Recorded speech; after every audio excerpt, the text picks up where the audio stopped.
Hello, I'm Kaylee Griffin. Just a little bit about me. I've chosen to start my mastery journey here at Full Sail University for a master's in film production. Although I have always had a love for film, my decision to finally follow my passion didn't happen until about my mid-20s. You know what they say, better late than never, right? I decided to leave a life filled for preparing for law school surrounded by big, boring books and endless studying of a subject I had lost interest in and finally made the switch to where my true interests lie, film. I've begun my master's journey by learning about masters in all different fields. The master's story that captivates me most and I resonate with that I'll be telling you a little bit about from Robert Greene's mastery is Wolfgang Mozart. I chose Mozart's mastery journey because the beginning of his journey was dictated by his father, just as my original journey to become an attorney was heavily influenced by my own father. I am in no way saying that my talents compare to Mozart, but I do resonate with his life story. He began his love for music at the very young age of 4 when his father started teaching him piano. Mozart's father, Leopold, decided to use his talents to his advantage and hoped to provide an income for their family with Wolfgang's playing. However, as Mozart got older, his love for music turned into his father's main moneymaker, which required Mozart to play his music that he had no emotional connection to. This caused Mozart to become frustrated with his life as a musician.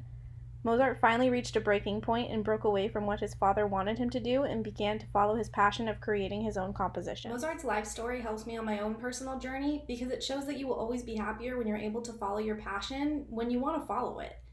Greene explains that Mozart went on to take symphonic movements that were well known and adapt them to his own visions. He changed small, short, simple movements into longer, larger, more dramatic movements. I believe that's what made Mozart a true master.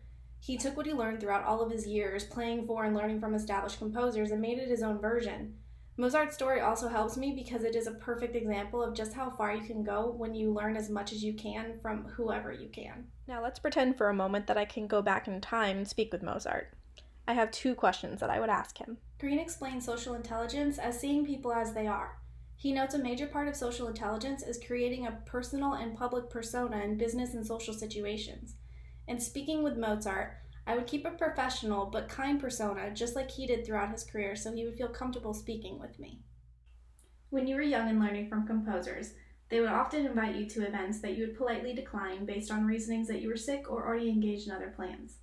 You learned from them what they could offer you and managed to keep your personal life separate. What helped you realize you wanted to keep your business life separate from your social life? Greene describes another aspect of social intelligence as being able to speak socially through your work. I would use this form of social intelligence when presenting my second question by showing that even though I am trying to learn from Mozart, I am demonstrating that I care for my audience just as he cared for how his work made his audience feel. How would you describe the feeling when you were finally able to break away from playing other people's work and create your own? Furthermore, how did it feel when you were finally able to see audiences reacting to your own work? Another aspect of social intelligence that Greene explains is understanding that there are deadly realities everyone has to face throughout their mastery journey. Of the 7 deadly realities Greene mentions, I believe that there are 2 that could have an impact in my journey if I'm not careful. The first being envy, and the second being rigidity. The first deadly reality I need to keep in check is envy. It's easy to constantly compare yourself to others, whether they're prettier, more accomplished, younger, or older. It's important not to compare yourself to these people, though. If I allow myself to envy others too much, it'll detract and discourage my own progress if I'm not careful. The second deadly reality I need to stay aware of is rigidity. It's understandable for a person to want to stick with what's worked for them in the past, but it's also important to take chances.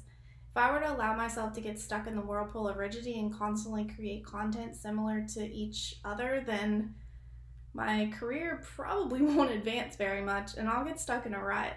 So I definitely want to be careful and avoid that as much as I can. If there's one thing I want to hold with me throughout my mastery journey, learning from Mozart, is that you're always happier when you do what you want to do, when you can follow your own passion, and that's exactly what I intend to do. Thank you.